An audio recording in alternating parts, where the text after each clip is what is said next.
So, Mark, my friend said after a thoughtful pause, tell me, what is the one thing that you most want the congregation to know that you're not sure they do? My friend had spent a lifetime in organizational development and leadership, so I sensed he really cared about my answer, that this question wasn't just small talk for him. His sincerity prompted me to take his question very seriously, and I was surprised by how quickly I was able to answer. I said, there are probably two things that I would most want the congregation to know. The first is that I wish the congregation understood how valuable our Soul Matters program can be. My questioner had been a Soul Matters facilitator and had spent much of his working life creating small group engagement experiences, so I knew he would understand. But I'm going to pause here briefly to make sure that you do. Soul Matters is the program that we offer here where groups of 6 to 10 people gather once a month for a 2-hour meeting of sharing and conversation inspired by a monthly packet of readings, exercises, and questions related to a theme. At its core, the purpose of the program is to encourage reflection and engagement on what it means to be human, and specifically a human who is part of a Unitarian Universalist congregation. While this program might not be everyone's cup of tea, I know for a fact that many in our congregation have found their true place with us and with Unitarian Universalism, and have been drawn into a deeper understanding of themselves and others through participation in this program.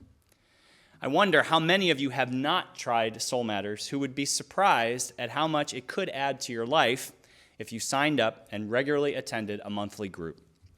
I know at the conclusion of every Soul Matters group I have ever attended, I have left more energized, more connected to others, and more in touch with myself than I was when I arrived.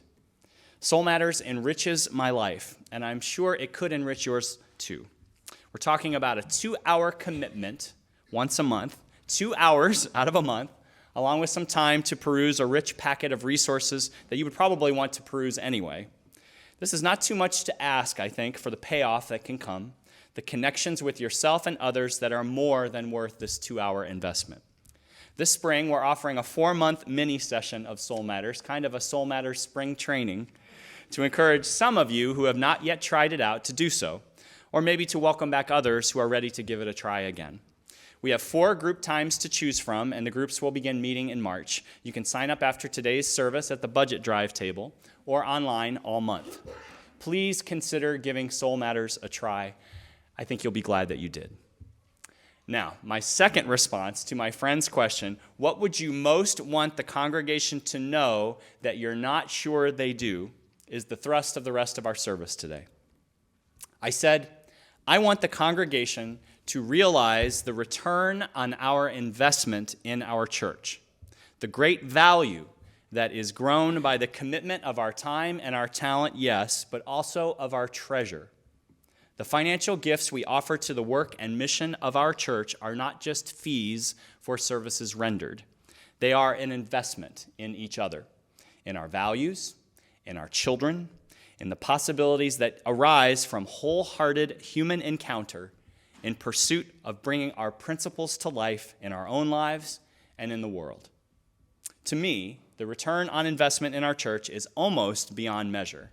But before I share more of my thoughts of why our investment in our church matters and ask you to consider yours, I'm delighted that 4 members of our congregation will share with you their reflections on the value of our church. After each one speaks, we'll sing hymn 402 in your hymnal. The words of that song are also in your order of service if you know the tune, 402. It's from you I receive, to you I give. And we're going to begin by hearing from Chelsea Bredesen Hayes.